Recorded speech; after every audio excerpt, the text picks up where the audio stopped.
The broadcast is now starting. All attendees are in Hi listen-only there, my mode. name's Kateri Turner, and I'm going to be talking to you today about long-term care alternatives.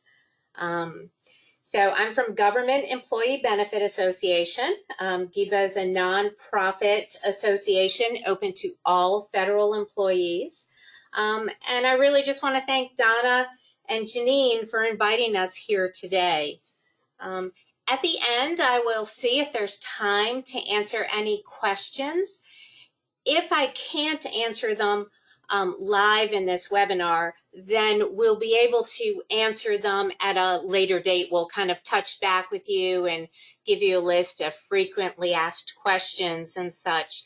So feel free to go ahead and type them in as they come to mind, and we'll take it from there.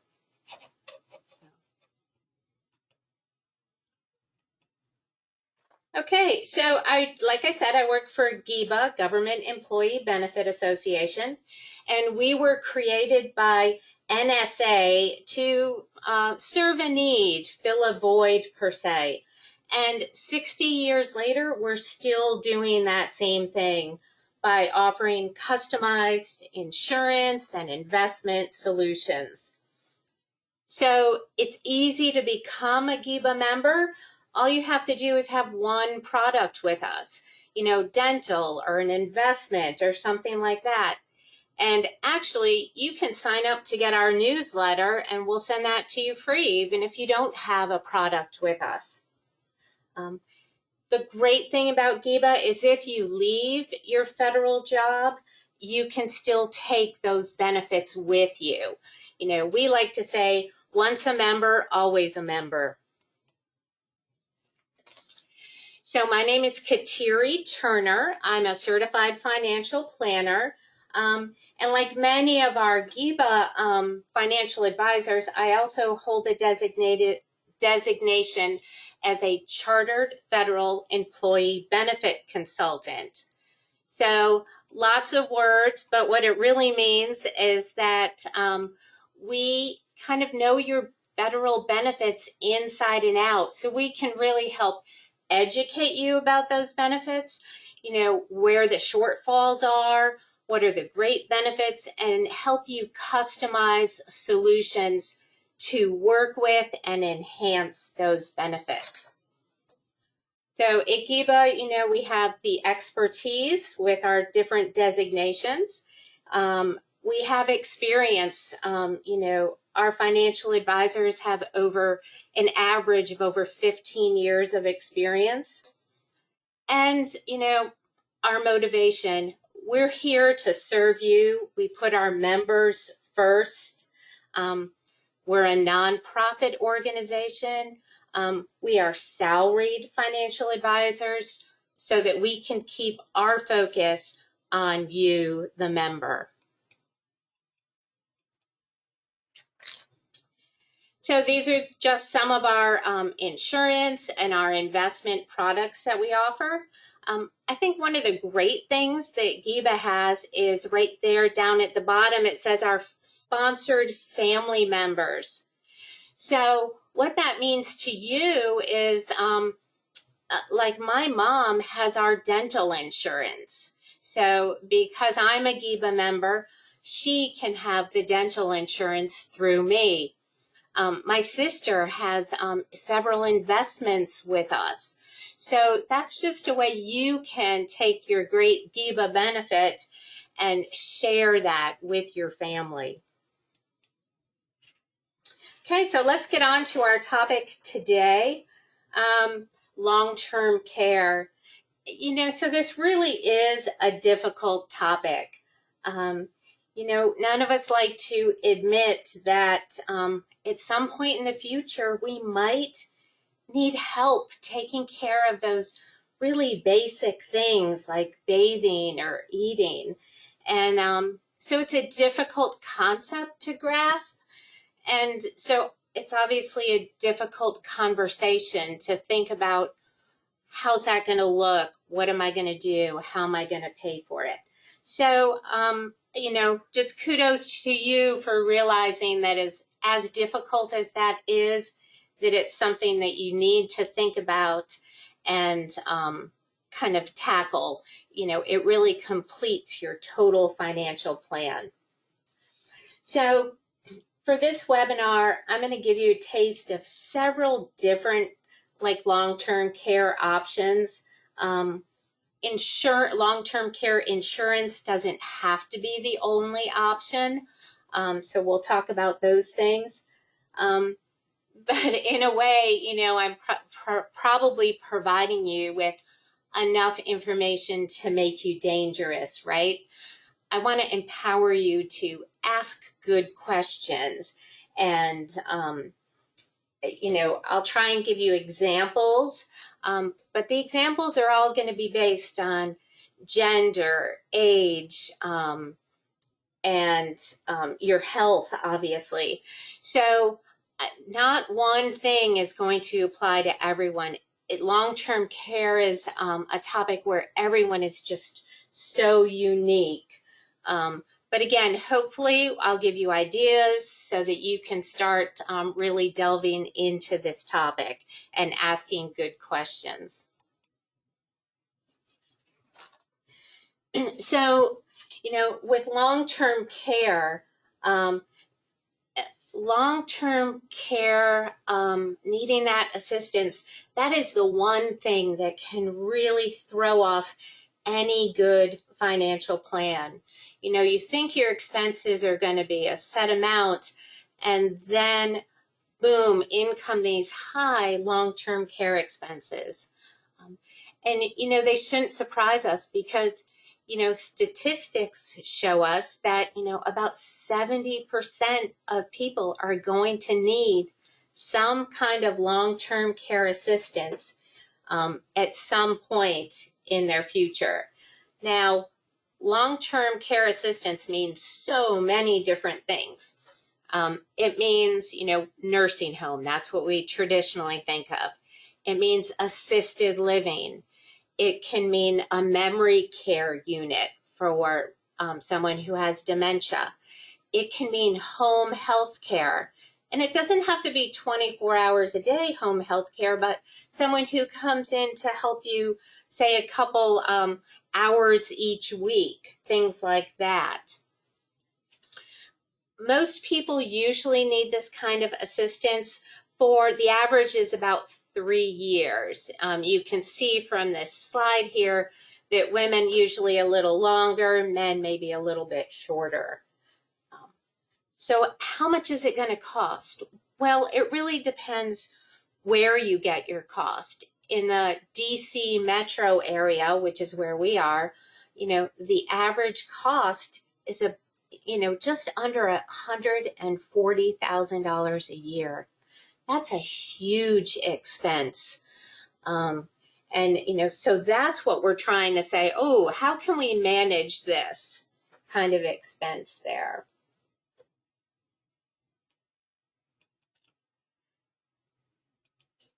Whoops. Okay.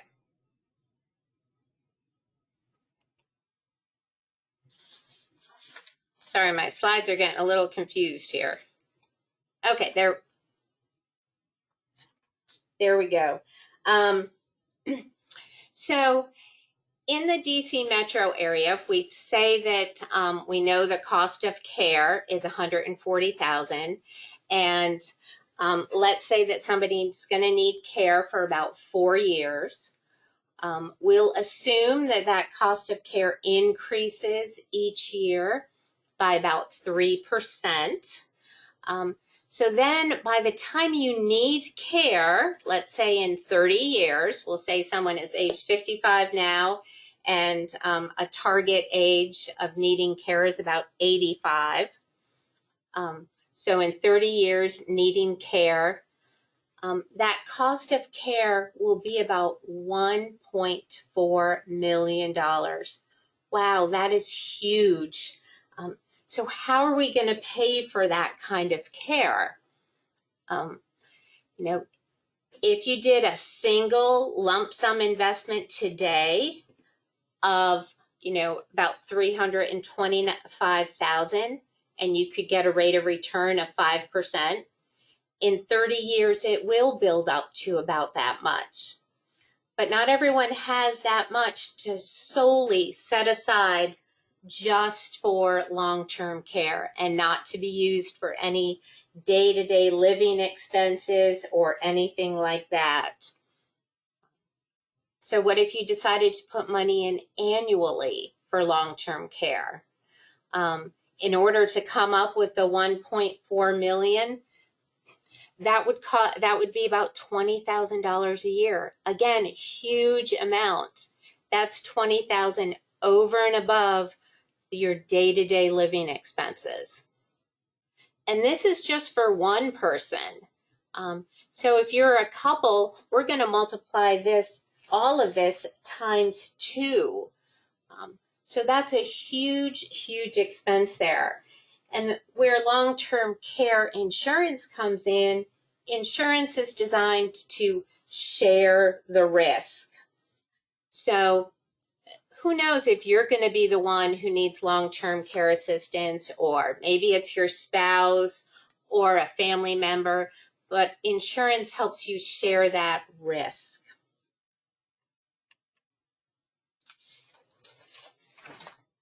Okay, so how would you pay for an amount that large? So some people look at self-insurance and they say, well, hey, I'm one of those TSP millionaires. I think I could maybe self-insure.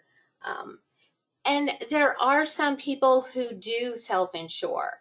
But it's a matter of coming up with a plan, setting aside a bucket of funds that are just for long-term care. And again, not something that you would touch for day-to-day living expenses. You have your pension. If your pension is going to help you self-insure, then we need to look at the details on that. If my pension drops in half when I pass away, then how does that affect my husband's plan for paying for his long-term care? So there's all these little nuances that when you put together a long-term care strategy, you really need to kind of fine-tune these little details. Another thing here, some people say, well, what about real estate? I'll use real estate to help me pay for some of my long-term care expenses. Well, that's great. You could sell your house. Your house is all paid off, or you have a lot of equity in your house. But what if one of you only needs that long-term care assistance? Then what are you going to do with the person who doesn't? Where are they going to live? How's that going to look? Because you want to be able to meet the needs of both people in a household.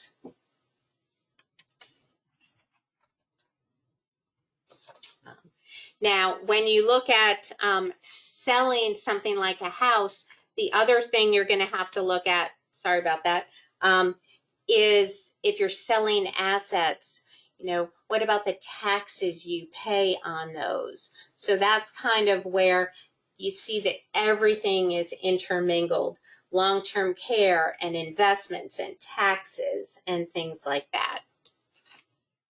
So when's the best time to apply for long-term care insurance?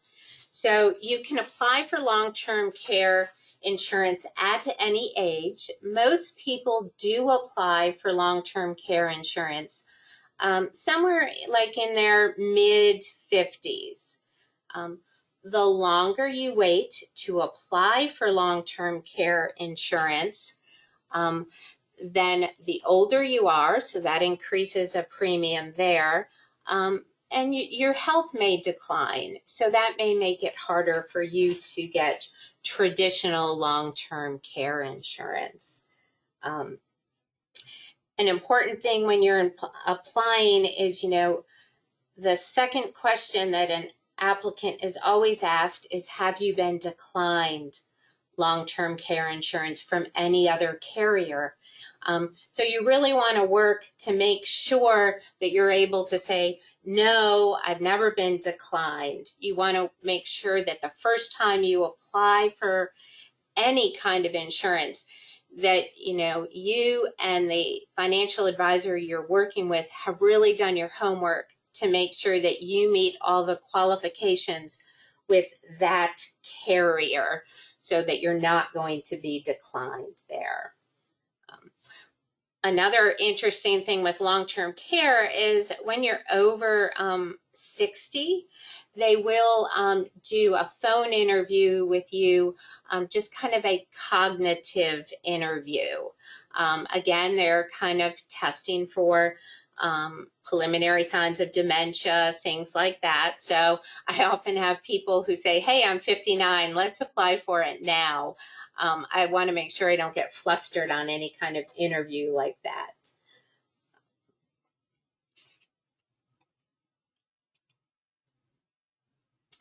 Okay, let's go over some of the moving parts of a long-term care policy.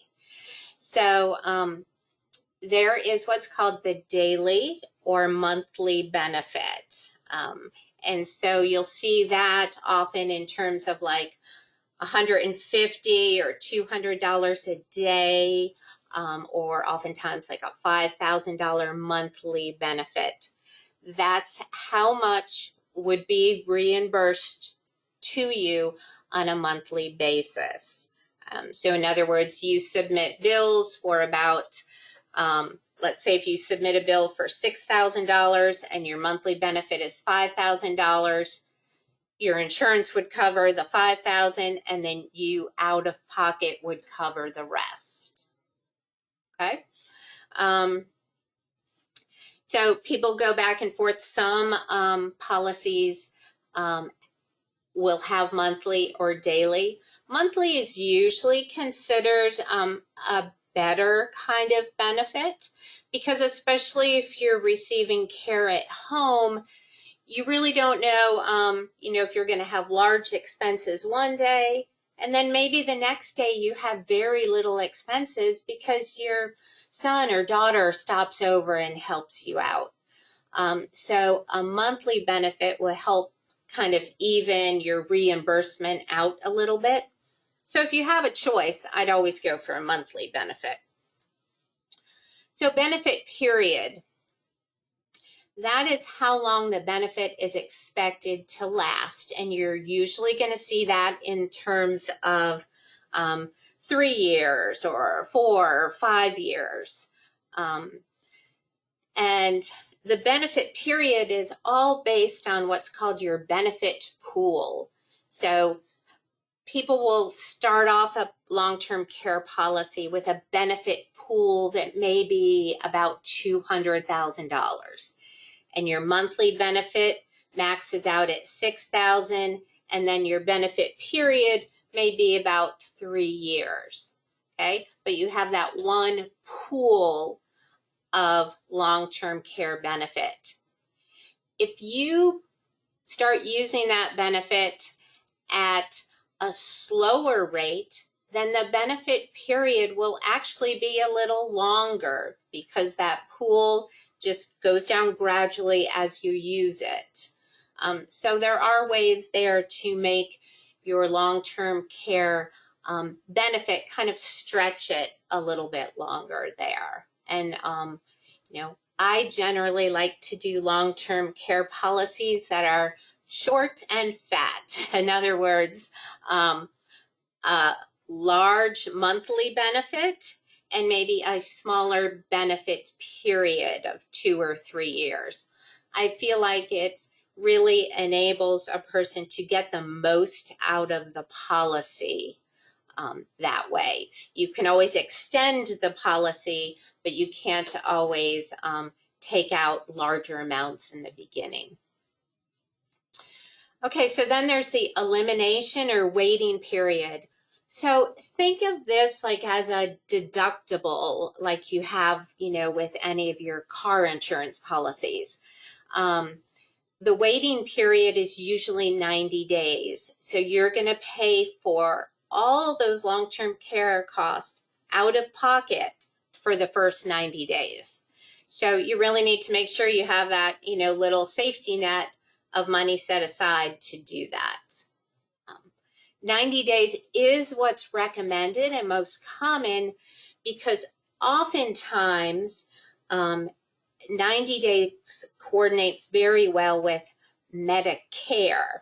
So, for example, my mother-in-law fell and was in the hospital. So, because she had more than 3 nights in a hospital, Medicare was covering that, and they covered on a sliding scale. They covered her going into the assisted living facility that was helping her to recuperate. And then Medicare and their assistance kind of drops off right at 100 days, which is kind of perfect for that. You've met your 90-day elimination period. So the two will often merge together very well if you have those 3 nights in a hospital. So another component of a long-term care policy is the inflation method, and super, super important here. Long-term care policies are most often designed so that the benefit increases by just a little bit every single year. It's designed to keep up with inflation. So oftentimes the most common is a 3% inflation. So every year, my monthly benefit will go up by 3% so that it still has about the exact same purchasing power of when I first got it. Inflation protection is so critical for someone buying a policy in their 50s because that can just throw off a plan if you don't start using it for 30 years and inflation has pretty much eroded your policy. So that is a really critical thing to think about. And the last moving part is something that's also an option. It's called shared care. And I'll go into that a little bit more, but that's where a couple, married or domestic partners, can each have a policy and switch some of the care back and forth if one person has a greater need than the other.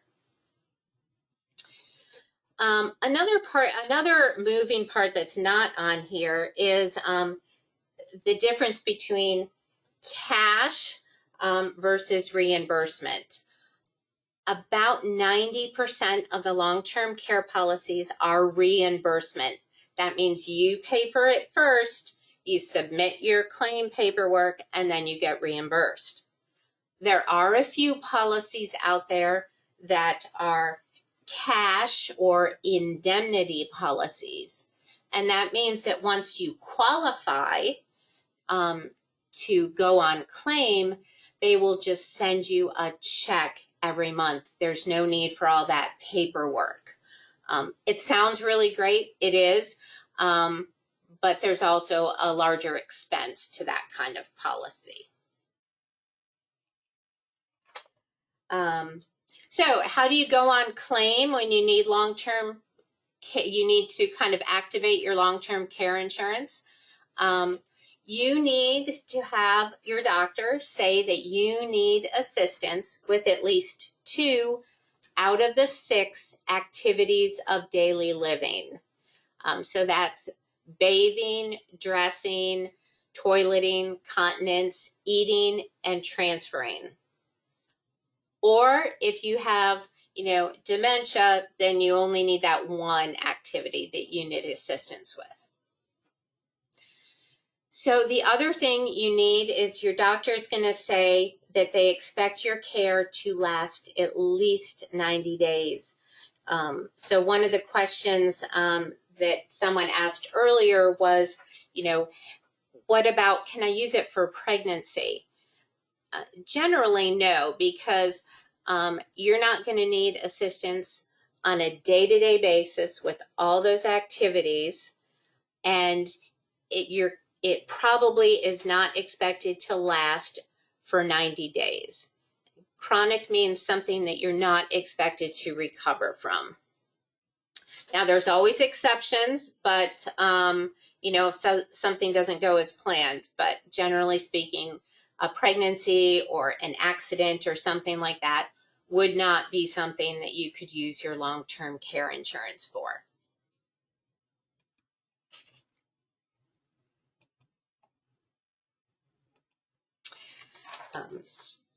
Okay, so let's look at the cost of this long-term care insurance. And so this is just for a single person, male or female. And yes, there are significant differences in price between male and female. Females generally live longer, and so as a result, they generally have larger long-term care costs. And so that is why the larger premiums here for females versus male. Okay.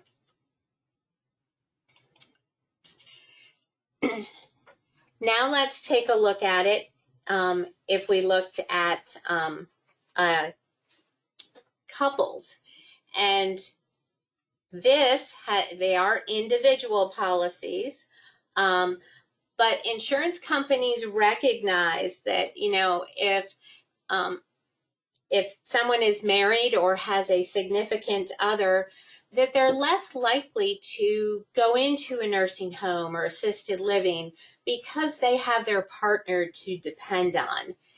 And because of that, insurance companies do offer discounts to partners. So you'll see that reflected here. And the discounts are usually about 20 to 35%.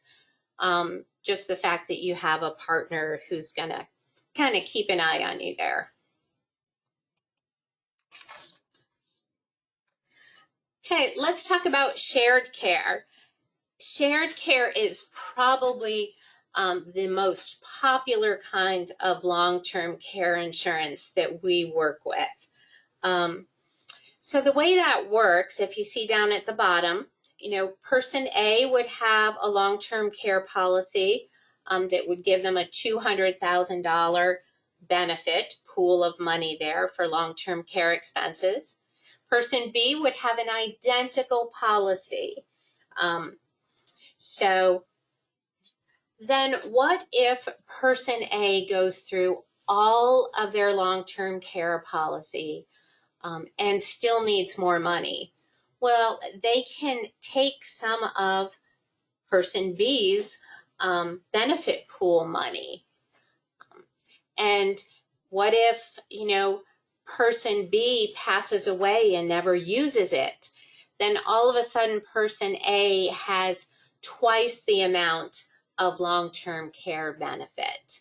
So when people think about, well, I don't know if I'm ever going to use it or if my spouse will ever need it, this kind of alleviates this, because the chances of one of two people in a partnership needing long-term care are actually pretty high. So let's take a look at how it would look money-wise.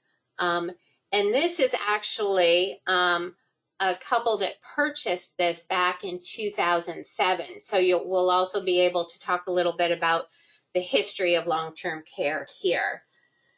So this policy was purchased, several years ago, male and female, about 10 years apart. They each had a monthly benefit of about $150 a day. It was, or $4,500 a month. And the premium together for them was just over $3,000 a year. That provided them with 4 years of coverage, and they got that great inflation protection of 5% every year. Okay, so they started off with a benefit pool of $432,000. Now, fast forward, and we'll take a look at what they have now. Their monthly benefit has about doubled. So they have a monthly benefit of, over $8,000 a month. Their premium has gone up a little bit. Their premium now is at $4,000 or so annually. But look at that benefit pool. It is also doubled. So huge benefit, and either person can use the benefit because it's a shared care. They have the 90-day elimination period if they're in, a nursing home or anything. This policy has a provision where if you're getting your care at home, that you don't have to meet that 90-day elimination period. And that's always an option that you can elect and just pay a little bit more for. So now a couple things to touch on here. Yes, there has been an increase in the premium, and that can happen. Actuaries tell us that they're trying to get much better at predicting this so that people don't see increases in premiums. But a traditional long-term care policy, I tell people that they should expect to see one increase in premiums in their lifetime.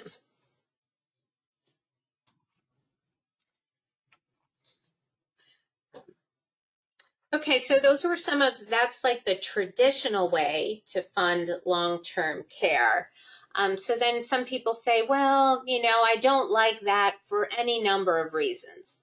The most popular is people say, well, that's a lot of money that I pay every single year. And what happens if I never, ever need long-term care or my spouse never, ever uses it? They don't like the use it or lose it. So some people like to look for, a life insurance benefit or something like that, where there is something left over to go to beneficiaries if you don't use it. Now the thing I'll preface that with is, if you want to do something like that, it is going to cost you a little bit more.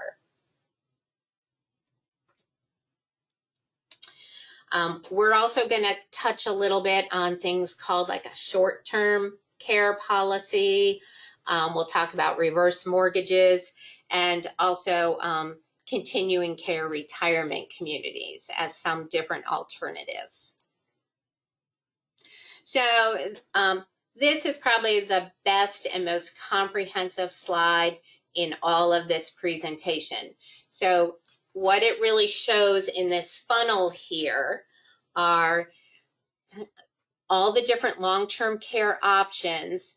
And, on the one side, there in blue, it shows your health. If your health is excellent, then you could get a standalone long-term care policy. And it really does provide you with the most bang for your buck. As your health decreases and you're not in very good health, then your options will, can only leverage you so much. So you'll see that things like a life with a long-term care rider and things like that will only generally give you like 3 times as much as you've paid into it. Okay, so let's look at a life insurance policy with a long-term care rider here. So this is just like the second kind of policy down on the funnel.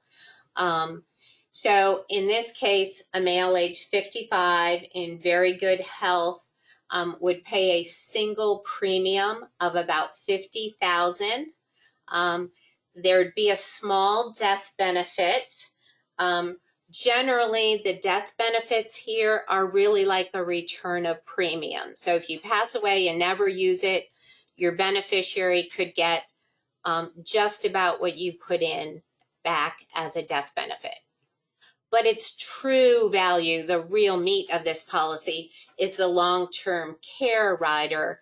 And that at, once you're 85, gives you a long-term care benefit pool of over $600,000.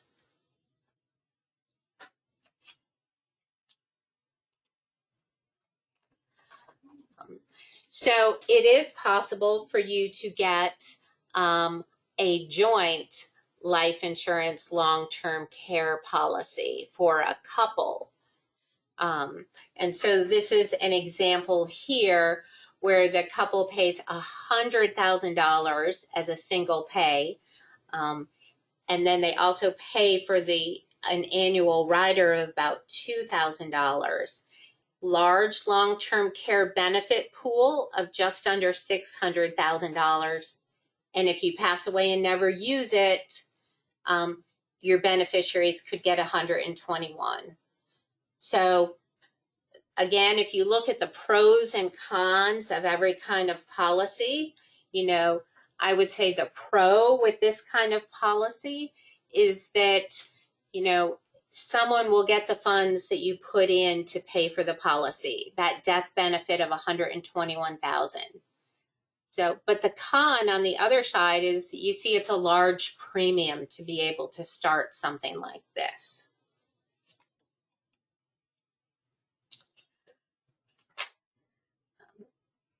Okay, so let's take a look at the annuity with long-term care rider. So the annuity with the rider option, this essentially, it's kind of midway down the funnel there. And what it allows you to do is essentially get 3 times what you've put into it. So someone would put in, let's say, $100,000 into this policy, and when they needed it, they'd have a benefit of $300,000 to pull from as a long-term care benefit. So here's the way it works. The first 100,000 of bills and stuff that are submitted, claims that are submitted, come out of that 100,000, and that that starts to reduce the death benefit, the annuity value to your heirs. Once you go past 100,000, then after that you've depleted. There's nothing that would go to a beneficiary, but the company is still going to keep paying until they've paid out a total of $300,000 for long-term care. So this policy is great in terms of, reduced medical questions. So there's only about 10 questions on this application to qualify for it. So that makes it a lot easier for people who are worried about, this illness or that one and stuff. I also would say, it's giving you 3 times. Generally, I see people like in their 60s going for something like this. Okay.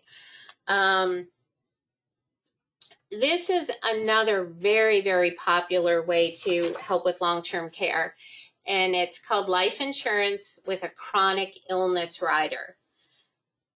So basically you have your life insurance policy, and you qualify for it just as you would a regular life insurance policy. Your premiums are the same, but you pay a little bit of a rider so that if you needed to take it out for long-term care, you could start depleting that life insurance policy early. Okay. I would, again, if you look at kind of like pros and cons, what I would say is one of the cons, or actually tricky things with this kind of policy, is you really need to know or think ahead of the purchasing power of that $250,000. So if I'm age 55 and I'm going to buy a policy that's $250,000 of a death benefit, how much long-term care would that buy? In today's dollars, it would maybe buy you 2 years. But if you start pulling it out at 85, 30 years from now, what's that value going to be? And so that's kind of a tricky part there, is kind of taking a look at that kind of thing. But this is definitely a great alternative to kind of put together, a long-term care plan for, your household, your investments.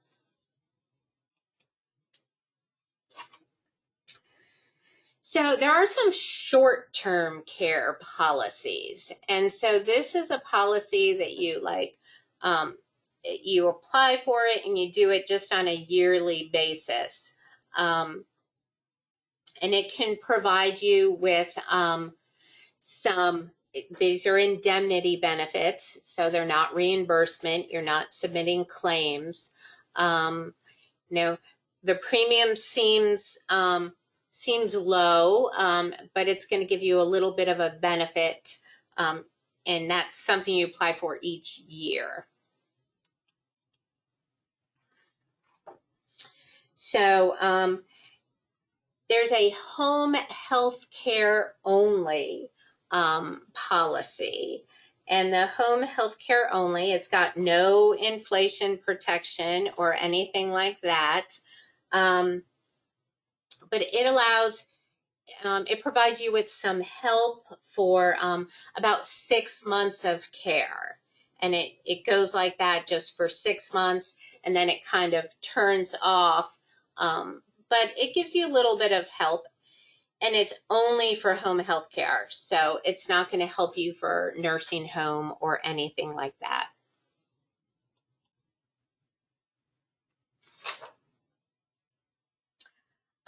So this home health care service contract, this is kind of neat. And some of these things are things that maybe you say, well, I'm thinking about long-term care, but it's my parents that, have it really looming. I can see that they might be needing assistance, in a couple of years from now. So something like this might be of benefit to them.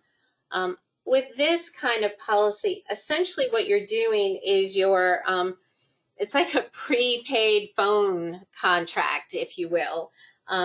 So you're pre-purchasing home health care hours at a discounted price. So you're going to buy, say, 600 hours of care, and they're going to give you a price and say this is how much it is. They're going to tell you which agencies you use and things like that. So again, it's kind of like buying home health care aid hours at a discounted bulk, the Sam's Club kind of thing of home health care.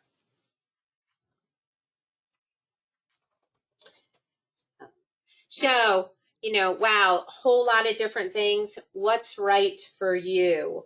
A couple different things to think about. So are you going to receive your care in the U.S. or are you someone who, has family, friends internationally? Because international benefits are a lot trickier. So make sure that any plan you look at has a way for you to do that if that's what's important for you. Make sure you qualify health-wise. I have a client could not qualify for life insurance, but qualified for long-term care. And I have clients that are just the reverse. So, make sure you really think you can qualify before you go ahead and submit that application and stuff. So what do you think are the best for you? Did you like the shared care? Do you have an annuity that you think you might want to flip into some kind of long-term care policy? But really, look at your needs. Talk with your significant other. Talk to your kids, family members, and look at what you think your needs are. And think about maybe 2 types of plans. You have one plan that's going to provide you with one thing and another plan that maybe has a cash benefit that allows you some of that flexibility. So take a look at all of that. So a reverse mortgage. People are like, oh, that's how I'm going to pay for, my long-term care with a reverse mortgage. Well, it's not as always as easy or as great as it sounds. If your house is worth 500,000, it's all paid off. You're going to have closing costs of about 20,000. The bank wants to keep a reserve fund that's about half. So then you have about 240,000 that you can start drawing down on.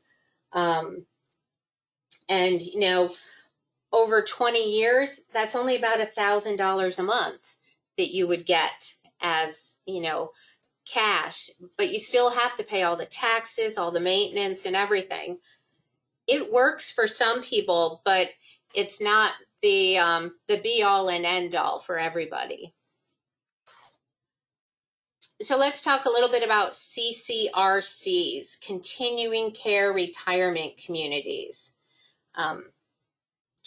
So a continuing care community is going to have all these different levels of care on one campus. And the idea is that when you need to go to assisted living, whether it be for long-term or short-term, recovering from a fall or something, that you can do it all right there on the one campus. So you'd live independently in a single-family home, a townhouse, an apartment, and you'd be paying a monthly fee. And you see down at the bottom there, like right now in DC, an entrance fee would cost about just under 500,000, and then you'd have monthly fees that you'd pay. But then you could switch to different levels of care. Every contract is a little bit different with these CCRCs, but they provide all the maintenance. They usually provide you with like one meal a day in their different dining restaurants on campus. And you would be able to use any long-term care policies or anything to help you cover those monthly fees if you were getting care in assisted living or nursing, or a nurse coming to your home.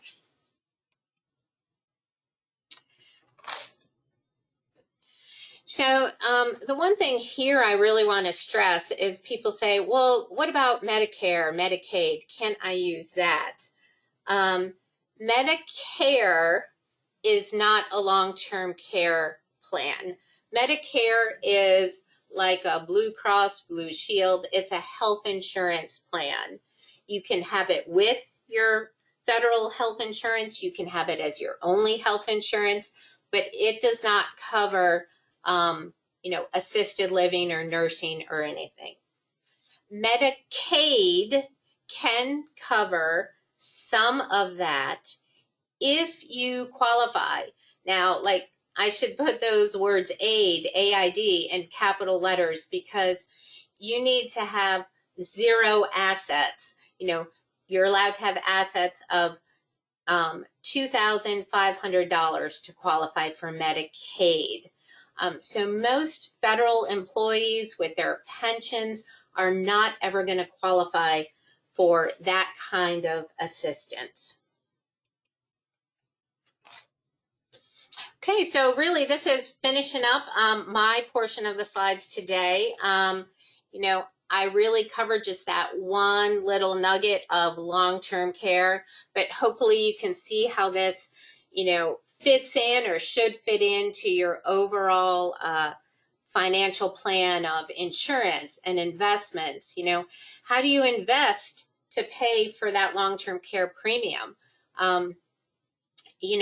If I will often take somebody's 100,000 of TSP and say, hey, we can get, 3,000 a year out of this in gains and cover that long-term premium and then some. So it's really just kind of making all these things work together to really best suit what your needs are. So this is Giba's information here. As I said before, we're all chartered federal employee benefits consultants. We can really help you mold all these benefits and things together. And you have access to us at any time. So you're going to get a copy of these slides, so you can kind of go back and, fine tune, take a look, arm yourself with more information. And feel free to reach out to us at any time if there's any questions you have or anything. Let me see if I have any questions here. I think I answered the one on pregnancy. And